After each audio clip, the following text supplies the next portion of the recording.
Hello friends, welcome to our YouTube channel. आज के video में हम सीखेंगे कि किस तरीके से डबल डोर रेफ्रिजरेटर जो होते हैं आपके, वो जो डबल डोर फ्रिज होते हैं, उसको किस तरीके से फ्लश किया जाता है, फ्लशिंग कैसे करते हैं। सो फ्लशिंग क्या होती है, करना क्यों ज़रूरी होता है और किसके द्वारा किया जाता है, ये सभी क्वेश्चंस के आंसर आपको इस वीडियो में देखने को मिलेंगे। तो वीडियो को बिल्कुल भी स्किप ना करें और अंत तक हमारे साथ बने रहें। आपको स्टेप बाय स्टेप सारा प्रोसीजर देखने को मिलेगा कि किस तरीके से सेफ्टी प्रिकॉशन का ध्यान रखते हुए यूनिट को फ्लश किया जाता है और उसके बाद गैस चार्जिंग कैसे की जाती है, गैस कौन से डलती है। तो फ्लशिंग सबसे पहले समझ लेते हैं कि होता क्या है। फ्लशिंग का मतलब है कि एक ऐसा प्रोसीजर जिसमें हम क्या, हमारे यूनिट के अंदर कहीं भी जो ब्लॉकेज हो जाती है, चोकिंग हो जाती है, उस चोकिंग को हम दूर करते हैं प्रेशर दे करके, तो उसे हम फ्लशिंग कहते हैं। फ्लशिंग करनी किससे चाहिए, तो बाहर जो टेक्नीशियन होते हैं बहुत से, वो क्या करते हैं, एयर के ही प्रेशर से यूनिट को क्या कर देते हैं, फ्लश कर देते हैं, जो कि सही तरीका नहीं होता है। बहुत से लोग पेट्रोल का यूज करते हैं, बहुत से लोग रेफ्रिजरेंट का भी यूज करते हैं, बट वो सही तरीका नहीं होता है, वो यूनिट के लिए बेटर नहीं रहता है। तो इसके लिए आपके यूनिट के लिए जो बेटर रहता है वो नाइट्रोजन गैस रहती है, क्योंकि ये ड्राई एयर होती है तो मॉइस्चर वगैरह जाने का कोई खतरा नहीं रहता है। बट जब भी नाइट्रोजन गैस से फ्लशिंग करनी है तो सेफ्टी प्रिकॉशन का जरूर ध्यान रखना है। सिलेंडर बिल्कुल सही होना चाहिए आपके पास डुअल स्टेज रेगुलेटर होना चाहिए, चार्जिंग लाइन हाई क्वालिटी की होनी चाहिए। तो इस तरीके से बिल्कुल सेफ्टी प्रिकॉशन का ध्यान रखते हुए ही आपको फ्लशिंग करना है। प्रेशर का बहुत ध्यान रखना है कि बहुत ज़्यादा हाई प्रेशर नहीं देना है यूनिट के अंदर। तो अभी आपको देखने को मिलेगा कि किस तरीके से कौन सी लाइन हटाते हैं, कैसे प्रेशर देना है, कितना देना है और फ्लशिंग का क्या प्रोसीजर रहता है, और उसके बाद हाफ यूनिट कैसे फ्लश करते हैं और फुल यूनिट कैसे फ्लश करते हैं, तो वो पूरा सीखने को मिलेगा। तो बिना किसी देरी के स्टार्ट करेंगे। तो अभी सबसे पहले क्या है, हम पूरा सिस्टम फ्लश करेंगे। तो फुल सिस्टम जब भी फ्लश करना है आपने, आपके यहाँ पे जो फ्रिज के अंदर देख रहे हैं आप, वो सक्शन लाइन जो आ रही है, जरा जूम करिए, ठीक है, तो पीछे वाली सक्शन लाइन है, हाँ, उसको या तो आप क्या कर देंगे, कट कर लीजिए, या डीब्रेज करना है तो डीब्रेज कर लीजिए, जो आपको ईजी लगे वो करेंगे। और फिर हमारे यहाँ जो चार्जिंग लाइन है, चार्जिंग पिन है, वहां से हम क्या नाइट्रोजन का प्रेशर देंगे, तो वो क्या होगा, डिस्चार्ज लाइन से होते हुए पूरा कैपिलरी, फिल्टर ड्रायर एंड अंदर की जो आपकी कूलिंग कॉइल रहती है, वो पूरा फ्लश होते वहां पे प्रेशर आएगा। तो उस यूनिट को कट कर लीजिए या फिर डीब्रेज कर लीजिए। नोज प्लायर लिए कम कम कम कम, तो वो क्या होता है, अचानक से प्रेशर जाता है, तो सेफ्टी का ध्यान रखना है। नोज प्लायर दे दीजिए, हाँ, एक मिनट हो जाएगा। आधा कॉपर ट्यूब वहीं फंसा रह जाएगा। वेरी गुड, हटाओ, हट गया, ठीक है। साइड है ना, चिपका नहीं ना, वो चिपक गया, इसलिए बोला था थोड़ा हीट दो हल्का सा और फिर वो हटा लेना। करो उसको कम कम कम पे, तेज खोलते हो कभी जलेगा नहीं, ऐसे हल्का सा खोल के, हाँ, देख के, अरे कम, टायर से हटा लेना, खींच करके हीट देगा।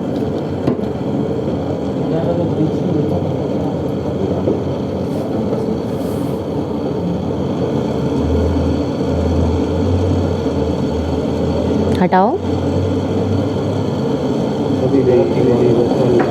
चिपक गई है ज़्यादा, थोड़ा उसको साइड खींचना था, वो मेटल बाहर जो लगा हुआ है ना, उस पर चिपक गया वो। जब ठंडा होता है तो फिर छोड़ा करो।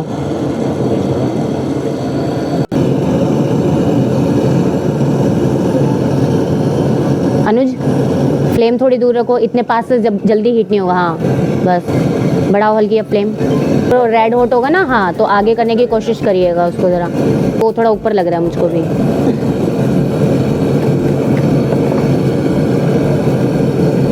अनुज, फ्लेम हल्की सी बढ़ाओ, बस। कृष्णा जी, उसको इंसर्ट करिए अंदर, नीचे करके, वो बराबर पॉइंट पे नहीं है, हाँ, ब्रेजिंग रोड दे दो। गया है वो, नहीं गया, नहीं, देखो गया, हाँ, पहले पीछे अच्छे से लगाना है प्लग, देखिए वहाँ पे श्योर हो, बैक पे हो गया ना प्रॉपर, फिर फ्लेम कम करके देख लो एक बारी, कम करिए, आगे कम करना, देखो लग गई है, ऊपर जो होगा नीचे से, नीचे तो हुआ नहीं होगा, नीचे तो नहीं हुआ है, तू रख के, हाँ,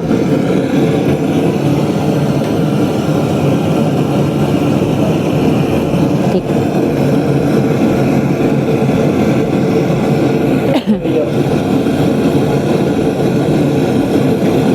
कम करो, बहुत ओवर हीट हो रहा है, ओवर हीट हो रहा है, वो छूट जाएगा, देखा? छोड़ना नहीं है, ऐसे करेंगे तो कैसे चलेगा, अंदर मटेरियल जाएगा।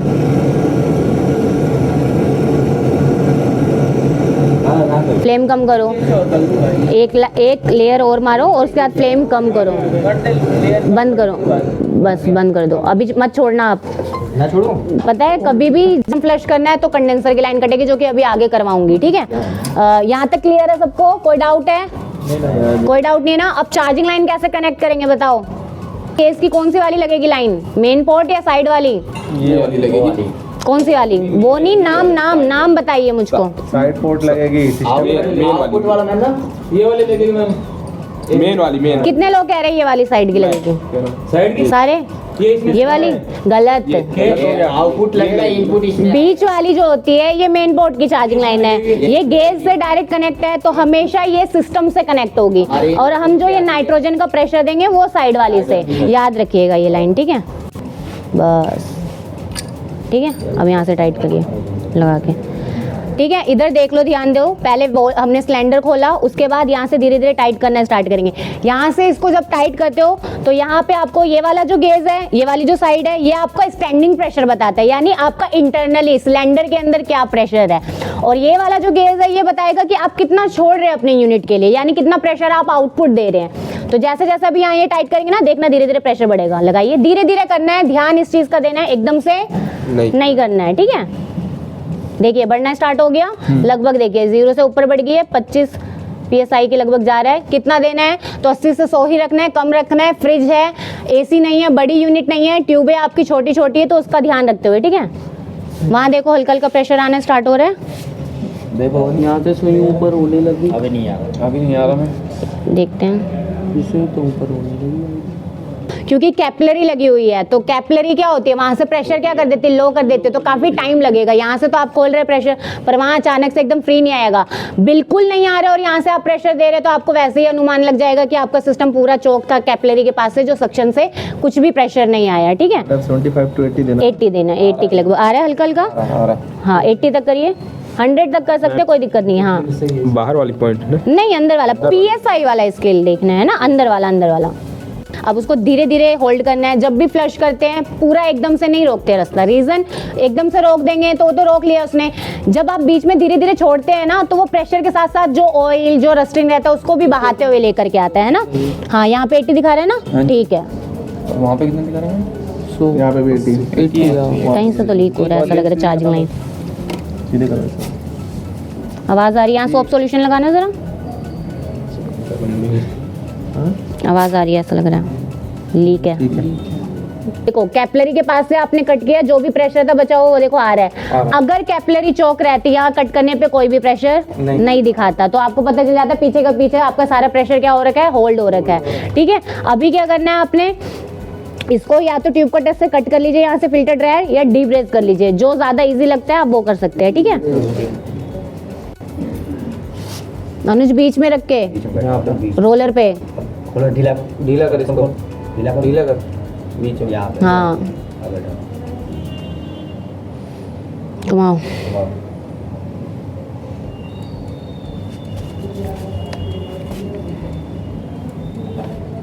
ये बनाइए। करना है तो आपको क्या है, इस तरीके से कंडेंसर वाली लाइन कट कर लेनी है। ये कंडेंसर डबल डोर में हालांकि आपका बाहर दिखाई नहीं देता है, सिर्फ ये फिल्टर ड्रायर वाली लाइन दिखाई देती।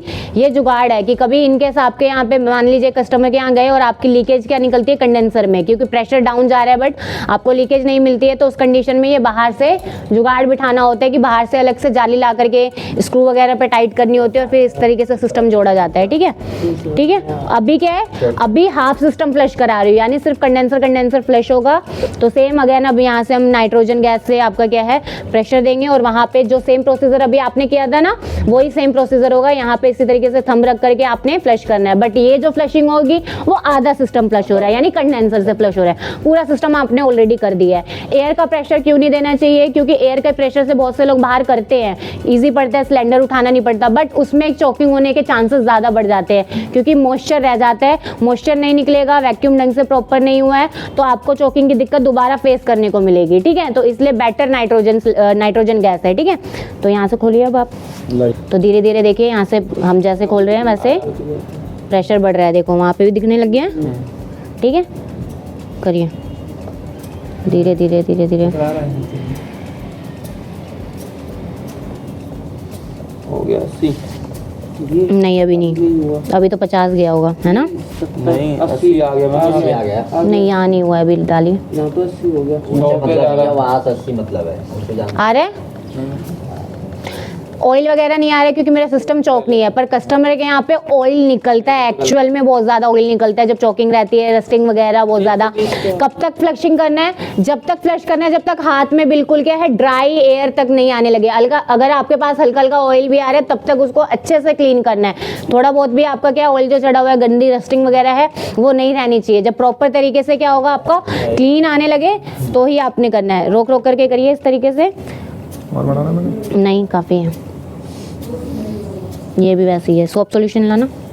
तो सिस्टम ऑलरेडी फ्लश हो चुका है और यहाँ से हमने यूनिट अच्छे से बंद कर लेना है। सिलेंडर अच्छे से, सिलेंडर का बहुत ध्यान रखना है, ठीक है। और जब भी कोई करेगा काम तो सिलेंडर पकड़ करके, ऐसे नहीं कि कोई भी प्रेशर आपने दे दिया है, पकड़ा वकड़ा कुछ भी नहीं है। इसका बहुत ध्यान रखना है, खास तौर पर कोई भी ऑयल वगैरह आया नहीं है आपके यूनिट से। अगर आता तो और आप जब तक करते जब तक कि वो गंदगी आना बंद नहीं हो जाती। बट यहाँ पे बिल्कुल आपका क्लीन था, हाथ पे आपने लगा के देखा था। तो अभी नया फिल्टर ड्रायर लेंगे और उसे ब्रेजिंग करेंगे। कृष्णा जी तो ये सब यूनिट वगैरह ये साइड कर दीजिए। अब नाइट्रोजन सिलेंडर का प्रेशर वगैरह का काम हो गया। अब होगा जो नया फिल्टर ड्रायर ब्रेजिंग करके लगाएंगे और उसके बाद गैस चार्जिंग का प्रोसीजर रहेगा कि कैसे करते हैं। हाँ, ये आपको ब्रेजिंग करनी है। आपका जो पहले का जो ट्यूब था उसको अच्छे से क्लीन करना है। रीज़न क्योंकि उसमें कार्बन आ जाता है, ठीक है। तो जब तक वो रस्टिंग कार्बन नहीं हटाएंगे तो ब्रेजिंग प्रॉपर तरीके से नहीं होगी। तो पहले कॉपर ट्यूब को क्लीन करना है, नया फिल्टर ड्रायर लेना है, उसको अच्छे से ब्रेजिंग करना है, ठीक है। तो अभी सबसे पहले इसको क्लीन करेंगे। हाँ पकड़ लो उसको, और मुंह थोड़ा स्लाइटली टेढ़ा ही रखते हैं। क्यों? ताकि आपकी जो भी रस्टिंग है वो नीचे गिरे, अंदर ना जाए यूनिट के, है ना। उस चीज़ का ध्यान रखना है। इसको भी ऐसे कर देना, उसको भी ऐसे, ऊपर नीचे ऐसे ऐसे ना, वो ठीक है, उसको नहीं, वो ठीक है। नहीं उसमें तो और चला जाएगा, छोटा सा नहीं जाएगा। और लगा लो इसको कर दूंगा। हाँ पिंच करना है, प्लायर से ले लो, प्लायर ले लो, प्लायर ले लो अनुज। नहीं करना है प्लायर, नहीं नोज प्लायर भी ले सकते, प्लायर से एकदम से सही हो जाएगा ना। थोड़ा आगे करके अनुज, हाँ अच्छे से पिंच हो गया।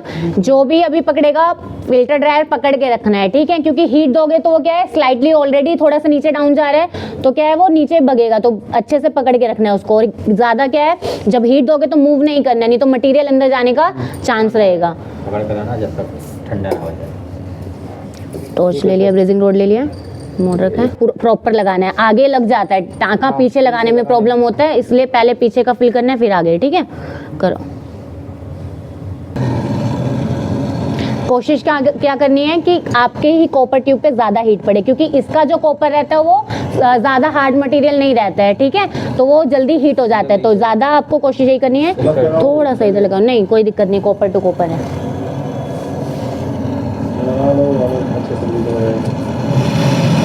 अनुज थोड़ा हल्की हीट इधर भी दो, हल्की सी, बस बस ये बिल्कुल है। और फ्लेम थोड़ी कम करो, ओवर हीट नहीं करना है। क्योंकि अगर कई बार क्या होता है, आप वेट कर रहे हो, हीट नहीं हो रहा और वो क्या अंदर आपकी ये फिल्टर ड्रायर हीट हो रही है, तो सिलिका जेल कई बार क्या है, ये फिल्टर ड्रायर फट भी जाता है ओवर हीट होने पे, और सिलिका जेल गरम गरम पड़ती है। तो सेफ्टी का ध्यान रखना है। जब रेड हॉट होगा जब भी मटेरियल लगाना है, ठंडे पे नहीं चिपकाना है क्योंकि बहुत गंदा टाका लगता है, ठीक है। फ्लेम थोड़ी दूर करो क्योंकि हीट नहीं जाएगी। हाँ अब होना स्टार्ट हो रहा है ना, हाँ क्योंकि एकदम पास ले जाने से भी फ्लेम हीट नहीं होता है। आप सोचते हो कि हीट में बिल्कुल पास लेके गए तो गर्म होगा, को भी सो जन्म में नहीं होगा। थोड़ी फ्लेम दूर रखनी है। बैक साइड पहले करना है अनुज, ऊपर से करो, नहीं पैनिक मत करो, करेगा अभी।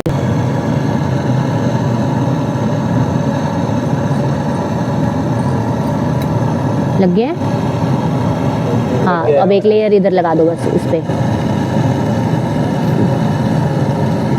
बस। और फ्लेम अभी आप वहीं हिलाएंगे नहीं। हाँ हाँ बस ऐसे ही लगाना है। कम मटेरियल, ऐसा नहीं कि भरना ही भरना है, ज़्यादा ओवर भरना नहीं होता है, बस प्रॉपर तरीके से होना चाहिए, ठीक है। अब कैपिलरी लगाना है। कैपिलरी में टाइम नहीं लेना है, कैपिलरी का मुंह ऑलरेडी बारीक है, ओवर हीट देंगे उतना चांसेस रहेगा कि अंदर हीट होकर के मटेरियल मेल्ट होकर के अंदर जाए। बहुत जल्दी टाँके लगाने हैं वहाँ पे, बिल्कुल फास्ट। ठीक है, अब उसको थोड़ा घुमा लीजिए, उसके साइड की थोड़ा आगे आ जाए। हाँ, और ये कैपिलरी पहुँच जाएगी ना वहाँ तक। हाँ, कितना तो इतना, आधा इंची अंदर जानी चाहिए, है ना। इसको फिर और आगे अगर दबाना चाहे तो दबा सकते हैं, कोई दिक्कत नहीं है। एक मिनट साइड रख करके जितना हो रहा है उतना, कैपिलरी नहीं दबनी चाहिए बस। हाफ इंचेस गई थी ना अंदर। हाँ गई है मैम। जो भी जिन लोगों ने पकड़ रखा है, ठीक है, हल्का सा पास लेके जाओ अनुज।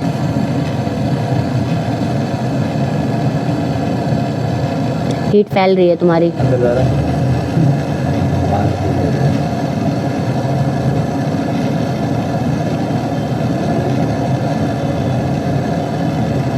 फ्लेम बढ़ाओ, देख के हाथ स्टेबल रखना है।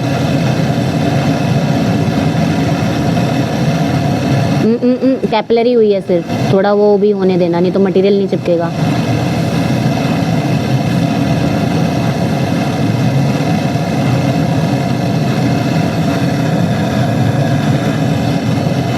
प्रॉपर हीट नहीं हो रहा क्योंकि फैल रहा है, आपकी पत्ती ना सही नहीं बैठी है। पीछे कर, थोड़ी सी करिए।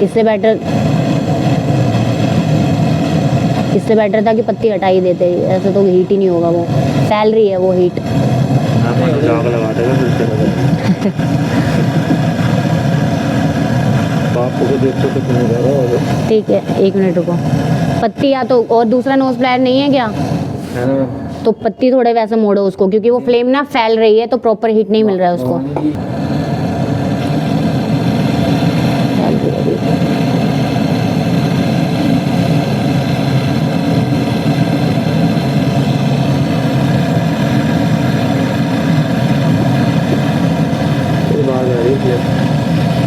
सिलिका जेल हो गर्म हो रही है, फैल रही है। हाँ, होने लग रहा है, हो रहा है अब। वो जल्दी टांके लगाने हैं, ठीक है ना।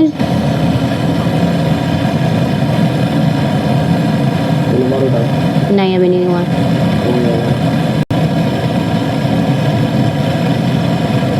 होगा अभी होगा। पहले बैक साइड में, ठीक है, पीछे साइड, आगे नहीं, पहले।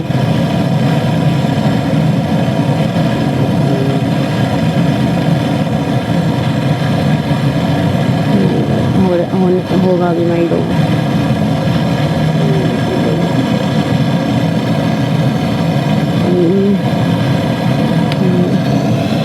नहीं बनी, आग रहो तो हीट करो।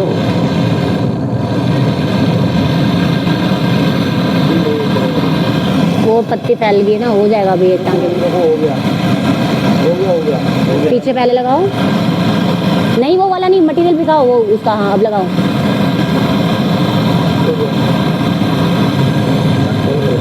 नहीं अभी नहीं हुआ, एक लेयर मारो अच्छे से, पक्का। पीछे साइड देख लेना, लीक नहीं होना चाहिए, दोबारा टांगे लगाना। हो गया बाबा, नहीं हो गया। हटाओ, अब देख, नहीं लग रहा मुझको हुआ है। हो गया मैम, हो गया, श्योर हो। अभी रो, और ये वाली लाइन लगाओ सेक्शन की, ठीक है, उसको डीब्रेस करो और वो लगाओ अच्छे से। ध्यान, ज़्यादा हीट नहीं करना है, कंप्रेशर की वाइंडिंग पे ज़्यादा ओवर हीट नहीं होना चाहिए, ठीक है, ओवर हीट नहीं करना है, बस उसका ध्यान रखना है। क्या हुआ? अब हमने ये नया फिल्टर ड्रायर लगा दिया है, कैपिलरी भी अच्छे से फिट हो गई है। अब जो सक्शन लाइन हमने निकाली थी फ्लशिंग करने के लिए, तो उसको भी हम क्या कर देंगे, जॉइंट कर देंगे अच्छे तरीके से, और उसके बाद यूनिट को वैक्यूम करके गैस चार्जिंग दिखाएंगे। तो वीडियो ज़्यादा लंबी हो जाएगी, तो अभी बस यहाँ तक का प्रोसीजर दिखाएंगे, ये ब्रेजिंग करने वाला। गैस चार्जिंग का नेक्स्ट पार्ट पे आपको वीडियो मिलेगा।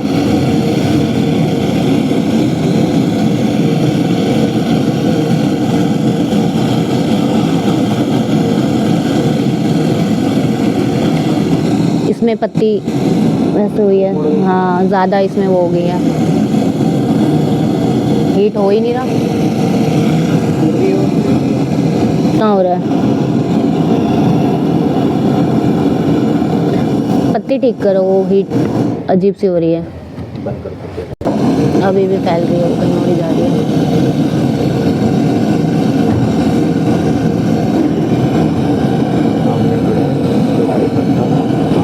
से फ्लेम बंद नहीं करोगे, पहले जो उसके ऊपर लगा हुआ मटेरियल है ना, टेढ़ा करिए, वो वहाँ पीछे अटक रहा है। हाँ ठीक है, अब आप वो कम फ्लेम थोड़ी हल्की कम करो अनुज, और जो इसके ऊपर लगा मटेरियल है ना उसको नीचे झड़काओ। हाँ हटाना है, अंदर नहीं डालना है। टेस्टर दे दो ना इनको, कोई स्क्रू ड्राइवर वगैरह दे दो, अंदर ना जाए बस उस चीज़ का ध्यान। जो भी लगा मटेरियल है वो हटा लेना है टेस्टर वगैरह के थ्रू। आगे मुंह देखिए उसका क्लीन है या नहीं है, अंदर मटेरियल नहीं जाना चाहिए, बस उस चीज़ का ध्यान रखना है। देख सही नहीं है, सही है, होम पे सही नहीं लगी है।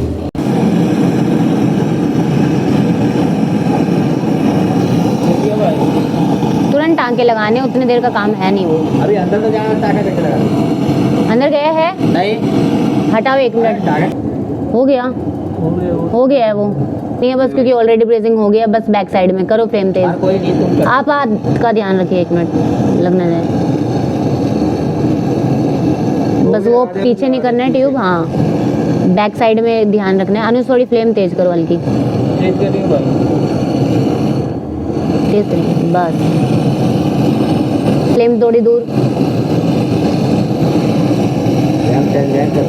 बैक वो बैक साइड में पहले लगाओ। पहले पीछे लगा देना। अब यही नहीं करना है वो knows plier, 1 minute, knows plier उसकी हीट पे ले रहे हैं ना, इसलिए। हाँ बैक साइड पे बस एक लगा दो, आगे का एक लेयर लगा देना, हो गया है क्योंकि वो ऑलमोस्ट। पीछे अनुज पीछे, हाँ वहाँ उस साइड बस, क्योंकि मोस्टली वहीं से आपका लीकेज होने का चांस रहता है। बैक साइड दिखता नहीं है क्योंकि आगे का लग जाता है। हो गया है,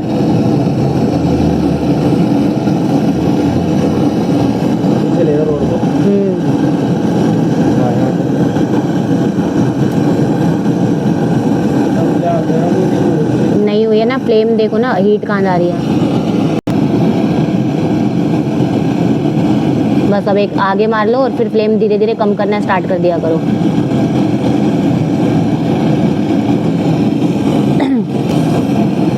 बस अब हटा सकते हैं। अब तो नहीं।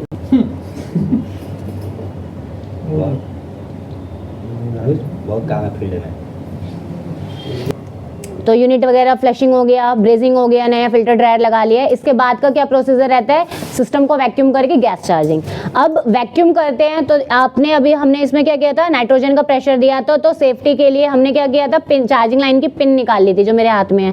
और अभी क्या है, कई बार भूल जाते हैं हम, हमारे दिमाग से निकल जाते हैं कि हमने पिन हटा दी, और आप उसी में अभी गेज लगा करके डायरेक्टली वैक्यूम करेंगे। वैक्यूम करने के बाद गैस चार्जिंग भी कर देते, फिर याद आता है पिन तो लगाई नहीं, और सारी गैस क्या हो जाती है आपकी, वेस्ट हो जाती है। तो ध्यान रखना है कि उसके आफ्टर फ्लशिंग आपने पहले इसकी पिन वॉल लगानी है, तो लगाइए इसको डेड नट से।